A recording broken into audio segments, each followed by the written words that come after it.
For 500 years, the Dragon Emperor had accepted nothing. Not mountains of energy crystals, not compressed stars, not relics from civilizations older than light itself. Every gift was tossed aside with cold indifference, until the tribute line fell silent. All eyes turned to a trembling human child holding nothing but a folded piece of paper. The galaxy expected doom. Instead, something impossible happened. A single crayon drawing cracked the heart of the most feared being in the universe and changed galactic history forever. So, how did a child's thank you card humble a godlike dragon? Before we dive in, make sure to like, subscribe, and tap that bell so you never miss stories like this. Because trust me, this one will hit you right in the heart. And hey, if you've ever believed that kindness can be stronger than power, share this video. Let's spread a little wonder across the stars. The skies of Paraxis burned gold under the light of 3 suns, their rays sliding over the jagged towers of the Dragon Emperor's fortress like liquid fire. Inside the throne hall, silence carried weight. The floor, an endless mirror of black stone, reflected the colossal figure perched atop a dais of ancient metal. Emperor Vorak, ruler of half the galaxy, keeper of the rim. His scales shimmered like living embers, and his gaze could turn courage into ash. For centuries, Vorak had been the unshakable mountain in a storming sea. Kings, queens, warlords, and entire star nations had traveled light years to offer tribute, each desperate to appease the beast who protected them from horrors beyond the galactic edge. But over time, power had dulled into boredom. Gold? He'd seen mountains of it. Energy crystals?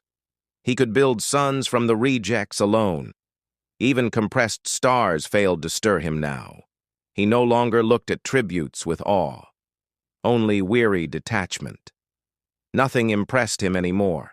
Nothing reached him. And as another endless line of tribute-bearers approached his throne that fateful day, no one realized they were moments away from witnessing the impossible. The tribute line stretched like a living river, hundreds of species, each hoping their offering wouldn't end in flames. First came the Zeridians, beings made of living crystal. They presented a mountain of pure energy shards, each one worth more than entire star systems.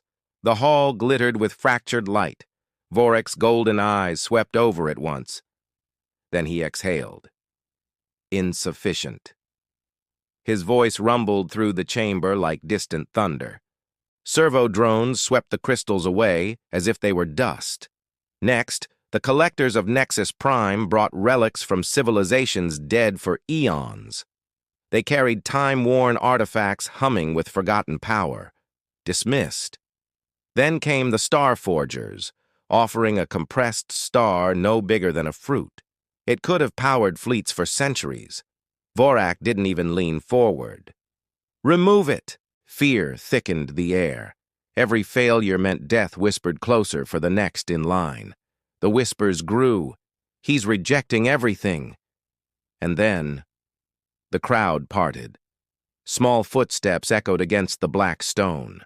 A human woman, pale but steady, walked forward with a child by her side. A child. Of all things. The galaxy's representatives stared, stunned. This was humanity's tribute? Even Vorak tilted his massive head, curious. The chamber seemed to tighten around them as the woman stopped at the foot of the throne AS platform. Her name was Kane, Earth's lone representative. Behind her stood Malice, a 10-year-old orphan with tangled hair and big, steady eyes. In her small hands, she clutched something folded. Paper. Great Emperor Vorak, Kane began, her voice trembling but firm. Humanity brings its tribute. A deep laugh rolled from the dragon like a distant avalanche. And what, Vorak growled, could your fragile species possibly offer that 1,000 civilizations have not already failed to give? His golden eyes narrowed, focusing on the child. Do you dare mock me with this offering? Kane didn't flinch. "No, your magnificence. We bring you something unique." She gestured to Malice. "Something no one else in this galaxy can." Malice stepped forward. Her hands shook, but she lifted the folded paper toward the towering dragon. Silence fell. Even the fortress's hum seemed to pause. Vorek's head lowered, massive and terrifying, until he was eye level with the child. His breath was hot enough to melt metal. "What?" he asked, genuinely puzzled. "Is this?" Malice unfolded the paper with careful fingers. The edges were uneven, the crayon lines a little messy, but the drawing was clear. A huge red dragon stood tall at the center, surrounded by smiling stick figures of aliens and humans. Above it, written in shaky handwriting, were the words, "Thank you for keeping us safe, Mr. Dragon. You're the best protector ever." This... Vorak's voice lost its usual steel. It was softer now, uncertain. "It's a thank you card," Malice explained in a small but steady voice. "Mama Kane told me how you protect everyone from the monsters in the dark. I know it must be lonely up here, so I wanted to say thank you." The great dragon froze. For 5 centuries, he had been offered gold, stars, technology, artifacts, everything wealth could create. But never this. His massive claw, capable of crushing starships like insects, reached out, slowly, gently, to take the fragile paper. The hall held its breath. No one moved. Vorek stared at the drawing for a long, silent moment. And then, something extraordinary happened. A shimmer gathered in the corner of his golden eye. A tear. The unshakable Emperor was moved. Vorak rose to his full, terrifying height. His wings unfurled like a burning sunrise, casting golden light across the silent hall. Yet his voice, when it came, was quiet, almost fragile.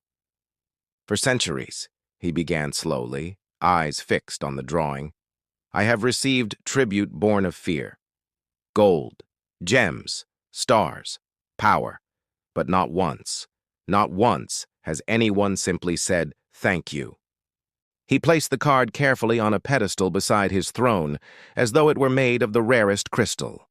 Then he looked down at Malice, not with the gaze of a ruler, but with something far more human. "Child of Earth," he rumbled, warmth creeping into his voice, "your tribute is accepted. Humanity shall be under my protection. You have reminded me of something I had forgotten, that strength and kindness can walk together." Gasps rippled through the chamber. Galactic politics had shifted in a single heartbeat. Malice tilted her head and smiled. "Does this mean we're friends now, Mr. Dragon?"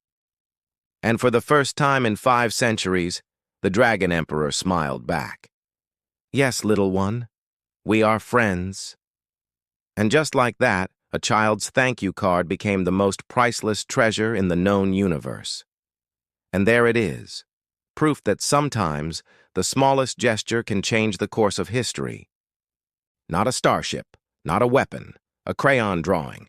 If this story moved you even a little, give it a like, subscribe for more powerful HFY tales, and share it with someone who needs a reminder.